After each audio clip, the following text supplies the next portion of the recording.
which you know is against ethics. Biafran people, we want you people to come back to your senses and understand the damages that Ngozi has done. Anytime you see her post any leaked video or audio of a private meeting of the Biafran government, which you know is against ethics, whose mic is open with the recorded video should go off, please.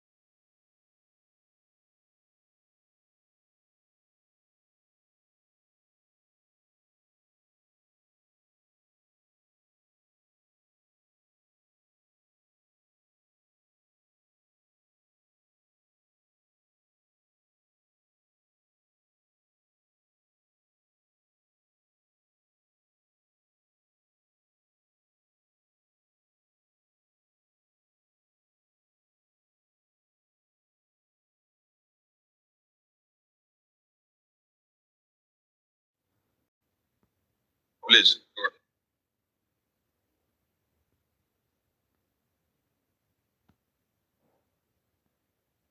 Who is playing something from the background? Okay. You should understand that it is to do what? Destroy the government. Because you have not seen any day that Musa will bring security meeting that they are having to put it in the media, in their cabinet. You have not seen Tinubu brought their private meeting that they are having in their cabinet to put it in the media. You have not seen the American government bring private meeting of their cabinet council and put it in the media, no matter anything that happens. So when you see all these kinds of actions, you should understand that this person is in for evil, is in to destroy. Because if your aim is not in to destroy, you will not behave like a psychiatric person. It is only abnormal people that do this kind of thing. And these are people that shouldn't be in a government. Yes. Because if you cannot handle classified information, if you cannot keep information that should not be in the public, no matter anything, even if they put gun on your head, hey, then you don't even need to be privileged to such information. So this group that you will see here that she flagged on the Twitter is a group of men and women that have been making donations to support the Biafra Defense Forces since 2021. And Ngozi just joined this government yesterday. But what she tried to do first is to go and destroy every groups of persons that have been putting their heads together to stand with the Prime Minister since 2021 to contribute money and see that the Biafra Defense Forces stand their ground.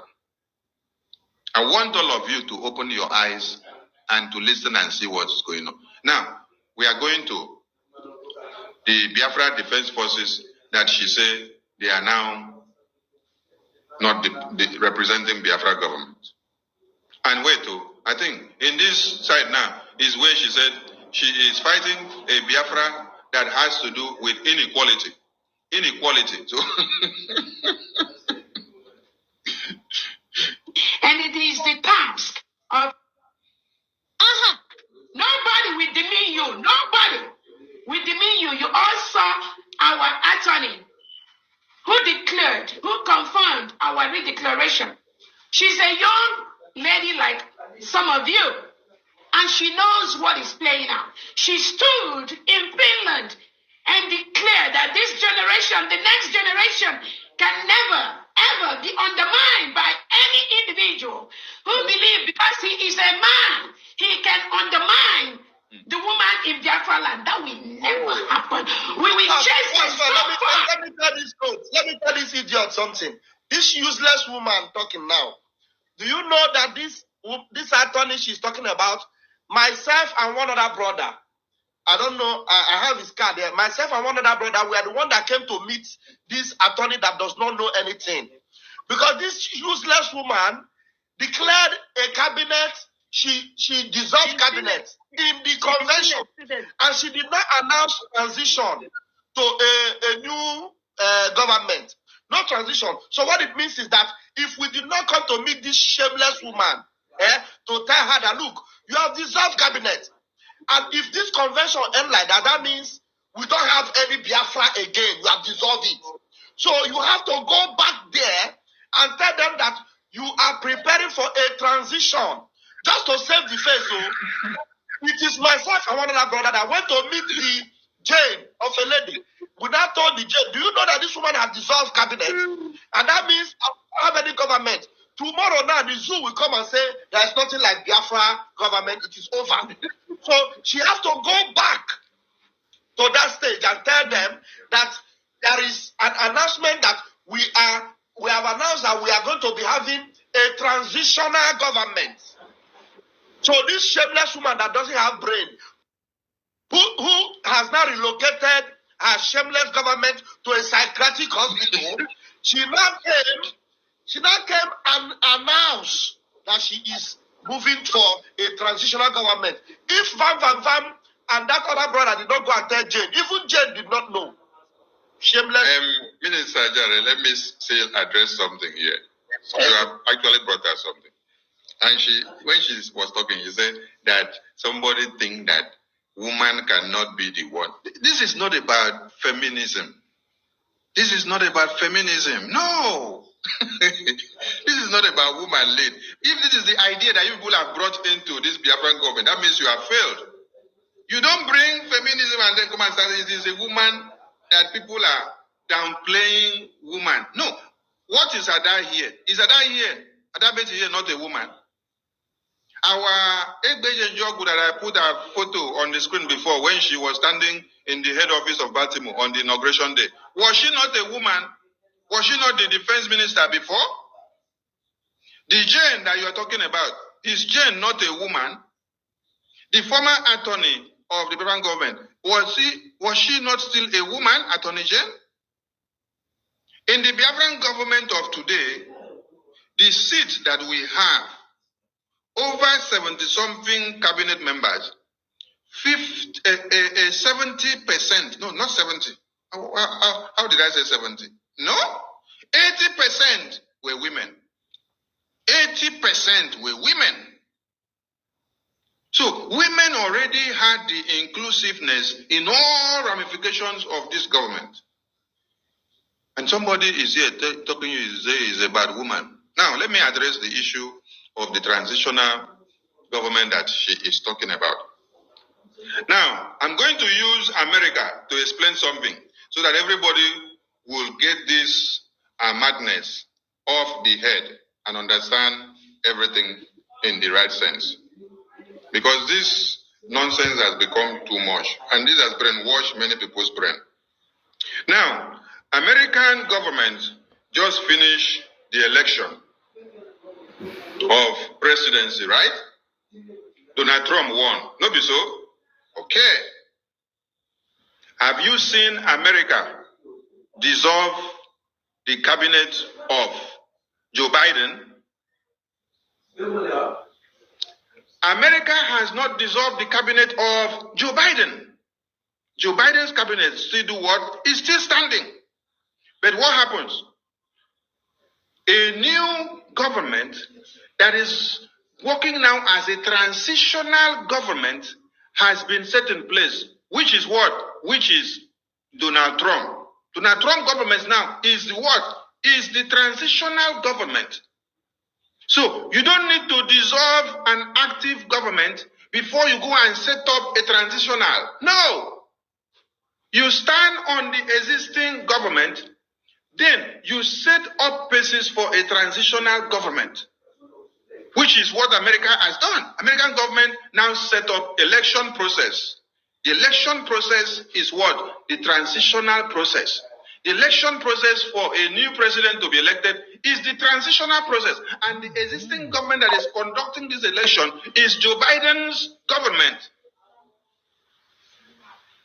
If American government wanted to act like moronic as Ngozi did, they would have dissolved Joe Biden's presidency and his cabinet.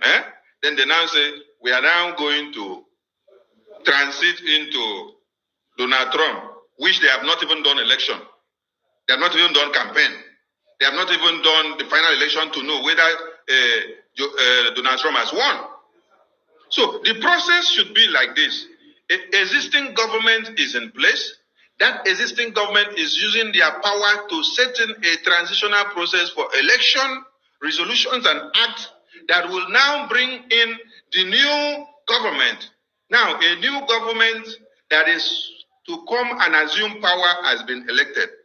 And they are now in transitional process. And that new government now of transitional process is still standing, pending when this existing government will now transit power into their hands. So that means the transitional group is already waiting to collect the power and to start working. Are you getting the point now? So until the day that the old government of Joe Biden now do what? On the power of the existing power of the Joe Biden government will now do what? Coronate Donald Trump as a transitional government. They will now put them into office. As they put them into office, that is when Donald Trump's government, which is the transitional government, has become full in office. And then it is that new office now that is in charge that now have the power to automatically dissolve Joe Biden's government. Because from that very day that Joe Biden's government is swearing in Donald Trump's government, the transitional process is complete. At that point, Donald Trump's government now is going to automatically, according to the way that has been stipulated in the law, will now automatically dissolve Joe Biden's government because there is a government in transition and it is now fully implemented and it is taking place immediately. And I want to ask all of you, a mad woman that stood up in the convention, while convention was still ongoing, with all the delegates that came from America and all over the world, she stood up and said, I hereby dissolve this government. The way it is done in the psychiatric hospital. Biafra people. I don't suffer. It's also good to let our people understand that in every sane government, that people are not behaving like a psychiatric patient. If you dissolve a government of which you are one of them or a member of that cabinet, you will also leave. You cannot dissolve a government that you are part of them or the group of cabinet ministers, and you will come back and come and ascribe the position of deputy prime minister to yourself and start demolishing the structural government that is existing, and you want to form another government. And upon that, you will have to let them know that in America, they don't have two military, the government does not have two military or two defense forces, because she's now trying to create her own military. Who is... God bless you. COS that is carrying to his people. Of course, you know that because of the case he was answering, communication was restricted from him. And remember that day before yesterday, one of the broadcasts I did, I posted a video where Ohanezendigbo was asking, where is Mazi Simon Ekpa, that people need to know his whereabouts, that she is tired and this and that and that. But today, from the information we are getting on his X handle, is that the Finnish government has restored his communication. Let's go down to that information. Breaking news: the Finnish authorities have restored communication of Mazi Simon Ekpa, the Prime Minister of the Biafra Republic Government in Exile, BRGIE. The restriction on communication have today, the 10th of January 2025, been lifted. His release is imminent. Okay, this is the information where we say it did drop for my table right now. He was restricted from speaking, talking to people, because they were carrying out a particular investigation on him. But as it is now, that restriction has been lifted and he can communicate and also let people know what is actually going on. And very soon, according to the information we are having, he is going to be released as soon as possible.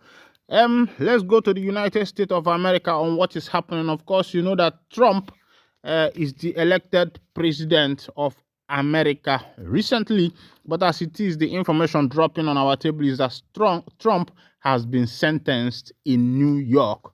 U.S. President-elect has been declared a convict felon in his huge money case. It's not huge, that's hush money case, that Hush hush money case. Before I continue on that information, I will say that these Americans, sometimes they are like clown, but they are the real example of what democracy is all about. Because I know that such a thing cannot happen in Nigeria. Do you know what it means to sentencing, an elected president? If someone is elected a president in Nigeria, it's more like the person has become a president, and you can see the respect, the honor that is accorded to that person. And that's why you need to know that democracy has failed woefully in Africa. Remember that the first election in Nigeria was rigged. The first election of after the independence was a rigged election according to history. Meanwhile, let's go down to what is happening. U.S. President-elect Donald Trump has been sentenced in his hush money criminal case in New York just 10 days before he is scheduled to take over office. Unconditional discharge has been affirmed as appropriate. I impose it, Judge Juan McCann announced on Friday, agreeing with the prosecutor's request. This creates the status of convicted felon as he appeals, the prosecutors argued during the virtual section.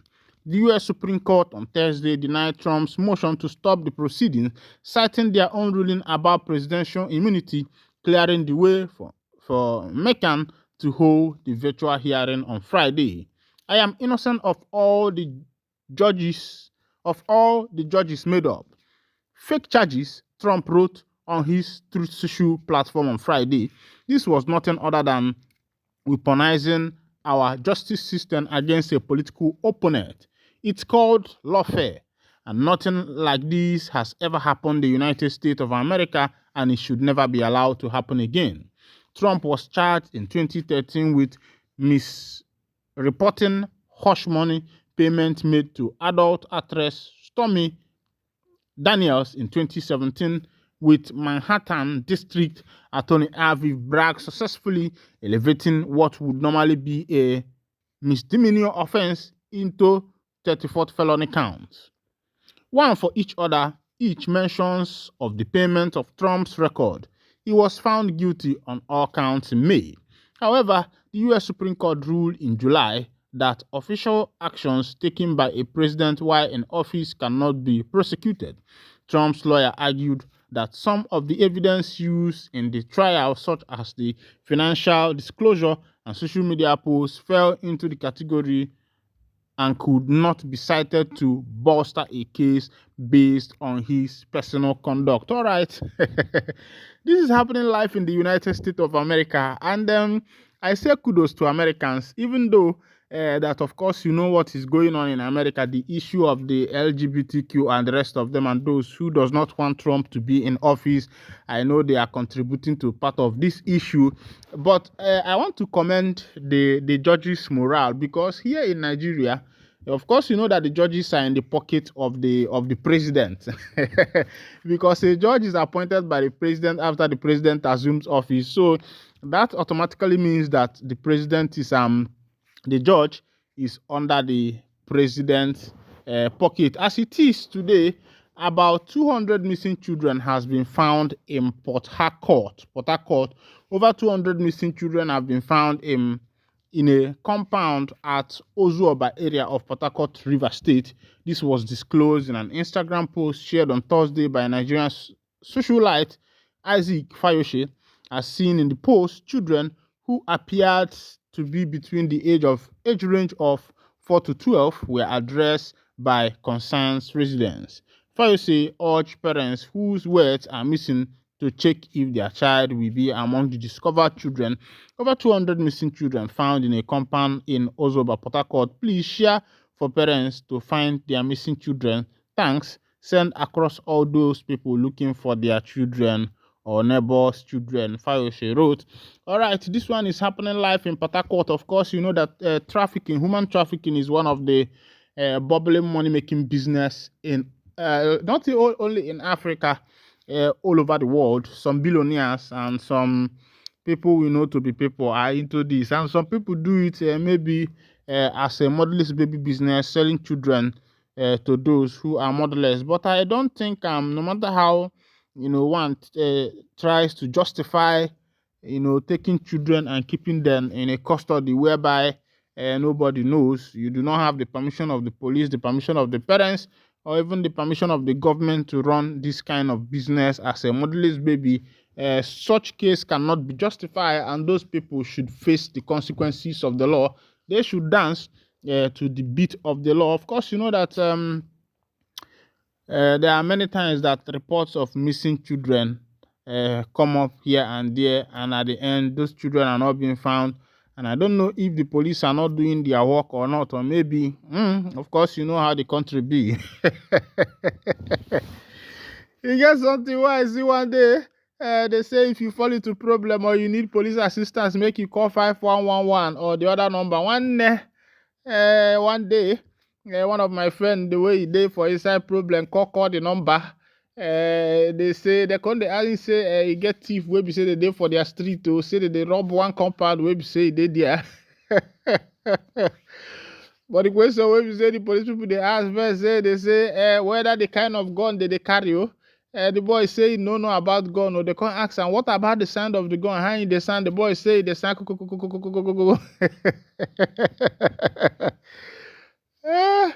now the police people say they say they don't get fuel for car where they go call they say oga no buy fuel. Of course, you know, you get one broadcast what I do yesterday, and I still post on this morning again because of some people will be saying no reach, we no listening to them. Where one boy will be say they kidnap for Anambra with one reverend father like that. It was a popular kidnap that everybody knew about, even with Ebube Monso was connected to the reverend father. Father Ebube Monso, will be say there for Anambra State, was connected to the reverend father that was kidnapped. Even according to the info, Ekpa was part of the people that was calling police and the rest of them, making sure, trying to see if the location will be tracked. And when they contacted the DSS say they don't come Anambra, but they say fuel no the day. Say governor no get money. Say money no day to the pay police. Maybe they put fuel for car, they ride around. I say, oh yeah, oh. Say which country we dey inside? Say everything don chakala, everything don scatter, everything don whine. All right. One king for Rivers State don't talk say if anybody from Rivers State finally becomes the president of Ohanezendigbo, that person will be disowned. And of course, you know that some part of Rivers speak Igbo language, and I wonder why these people have chosen to, separate themselves from Igbo and deny woefully that they are from the Igbo community. Meanwhile, of course, you know that during the 1967 to 1970 Biafra Civil War, the betrayal and the saboteurs, those who sabotaged that effort, the effort of General Odumegwu Ojukwu, they are those of those Rivers, Edo, and the rest of them. And I don't know why Ohaneze is persisting to make sure that these people falls into the Ohanezendigbo. You don't force people to belong somewhere where they don't want to belong. Of course, you know that their character, their actions, and many things they are doing has proven that these people are not really in the Igbo. Even though that part of them speaks Igbo language, it's just like people who have a common border with a particular people. Somehow, the people in Niger, that's Niger Republic, and some northern part, they speak the same language. They even have, you can even enter from your kitchen. Some of them, their parlor is in Nigeria, their kitchen is in Niger. So it's just a normal thing that happens when people have common boundaries. So I don't think that these people of Rivers State should be forced to become Igbo, since they have denied woefully even people like the Karabaris and the rest of them. There was a time Asari was claiming that his father's great grandfathers are from Igbo, but it's just a mere word, mouth word, but by their action, you will know that these people are not Ndibo. Alright, this is where I'll be winding down the curtain, and if this is your first time of joining us on this wonderful channel, kindly go ahead and subscribe, like, comment, share, and also remember to on your notification button so that whenever our news drop, you will be the first. We will collect them. Thank you for listening. God bless you, mama.